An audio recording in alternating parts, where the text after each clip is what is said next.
শুরুতে জানিয়ে দেব, ইসরায়েলের বিভিন্ন স্থানে হামলা চালিয়েছে হিজবুল্লাহর আন্দোলন, ধ্বংস হবে ইসরায়েল। এছাড়া রয়েছে আয়রন ডোম অকার্যকর, এবার বিপদে পড়তে যাচ্ছে আমেরিকা। জানিয়ে দেব, ফিলিস্তিনের আগ্রাসন বন্ধ করার শর্তে ইয়েমেন ইসরায়েলি স্থাপনায় হামলা বন্ধ করতে পারে। সর্বশেষ জানিয়ে দেব, ইয়েমেন উপকূলে বাণিজ্যিক জাহাজে বিস্ফোরণ। ইসরায়েলের বিভিন্ন স্থানে হামলা চালালো হিজবুল্লাহ। দখলদার ইসরায়েলের কয়েকটি স্থানে একের পর এক হামলা চালিয়েছে লেবাননের ইসলামী প্রতিরোধ আন্দোলন হিজবুল্লাহ।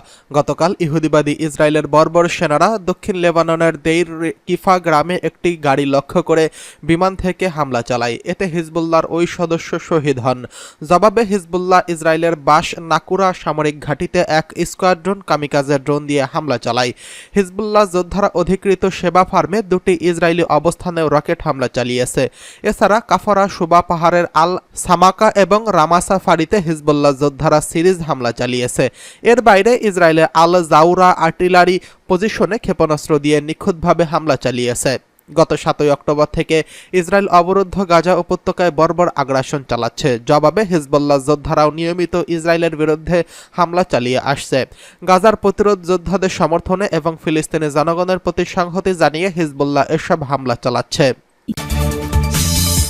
এদিকে অকার্যকর হয়ে পড়েছে আয়রন ডোম, এবার বিপদে পড়বে আমেরিকা।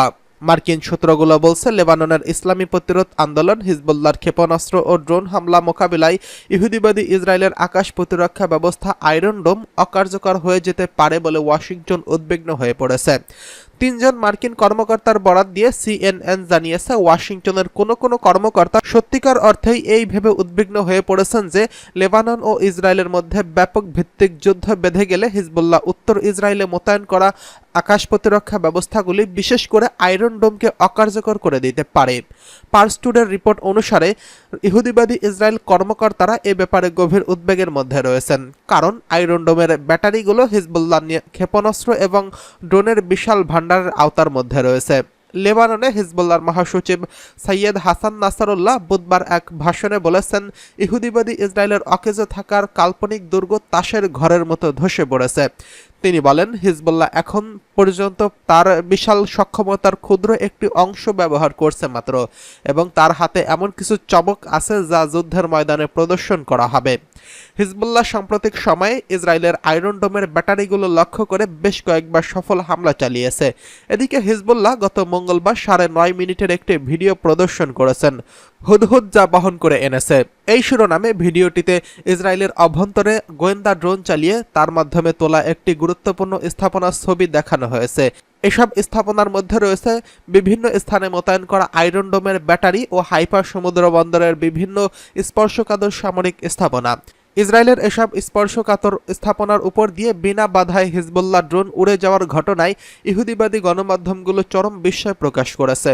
আয়রন ড্রোন আকাশ প্রতিরক্ষা ব্যবস্থা কিভাবে হিজবুল্লাহ ড্রোনের উপস্থিতি টের পেল তা নিয়ে তেল আবিবের মাথা খারাপ হয়ে যাওয়ার অবস্থা তৈরি হয়েছে। ইহুদিবাদী ইসরায়েল 2023 সালের 7 অক্টোবর গাজা উপত্যকা ও জর্দান নদীর পশ্চিম তীরে নিরস্ত্র ও নিরপরাধ ফিলিস্তিনিদের উপর ভয়াবহ গণহত্যা চালিয়ে যাচ্ছে। এর মোকাবেলায় গাজায় ফিলিস্তিনি প্রতিরোধ আন্দোলনগুলোর পাশাপাশি লেবানন, ইরাক, ইয়েমেন ও সিরিয়ার প্রতিরোধ সংগঠনগুলো ঘোষণা করেছে যে তারা ইসরায়েলের এই অপরাধযজ্ঞের প্রতিশোধ নেবে। গাজা স্বাস্থ্য মন্ত্রণালয়ের হিসাব অনুযায়ী 2023 সালের 7 অক্টোবর থেকে এই পর্যন্ত ইসরায়েলি গণহত্যার শিকার হয়ে গাজায় অন্তত 37,000 ফিলিস্তিনি শহীদ এবং অপর 85,000-এরও বেশি মানুষ আহত হয়েছেন। এদিকে ফিলিস্তিনের আগ্রাসন বন্ধের শর্তে ইয়েমেন ইসরায়েলি স্থাপনায় হামলা বন্ধ করবে, জানিয়েছে ইয়েমেন।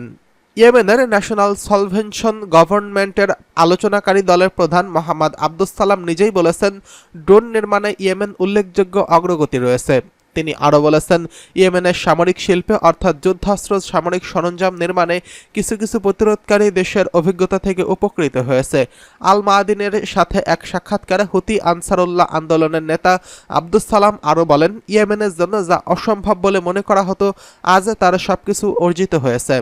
পার্স টুডে জানায়, ওই সাক্ষাৎকারে আব্দুল সালাম ইসরায়েলি বিভিন্ন স্থাপনার লক্ষ্যবস্তু করার ব্যাপারে ইয়েমেনি অভিযান অব্যাহত রাখার কথাও সুস্পষ্টভাবে উল্লেখ করেছেন। সেই সাথে তিনি বলেছেন, এক শর্তে ইয়েমেন তার বিশেষ অভিযান বন্ধ করতে প্রস্তুত। সেই শর্ত হলো ফিলিস্তিনি জনগণের বিরুদ্ধে ইসরায়েলের অপরাধমূলক আগ্রাসন বন্ধ করা। ইয়েমেনে আমেরিকা ও ব্রিটিশ হামলার বিষয়ে ন্যাশনাল সালভেনশন সরকারের আলোচক দলের প্রধান জোর দিয়ে বলেন, এই দেশ দুটি ইসরায়েলকে রক্ষা করার জন্য এই অঞ্চলে প্রবেশ করেছে। তিনি আরও বলেন, মার্কিন যুক্তরাষ্ট্র ও ব্রিটিশরা গাজায় যেভাবে পরাজিত হয়েছে, ইয়েমেনেও ঠিক সেভাবেই ব্যর্থ এবং পরাজিত হবে। সাম্প্রতিক মাসগুলোতে বেশ কয়েকবার ইয়েমেনে হামলা চালিয়েছে আমেরিকা ও ব্রিটেন। ইহুদিবাদী ইসরায়েলের উপর ইয়েমেনের আরবিত নৌ অবরোধের উপর বন্ধে চাপ সৃষ্টি করার লক্ষ্যে এসব হামলা চালানো হয়, কিন্তু তাদের ওই লক্ষ্য এখনও অর্জিত হয়নি।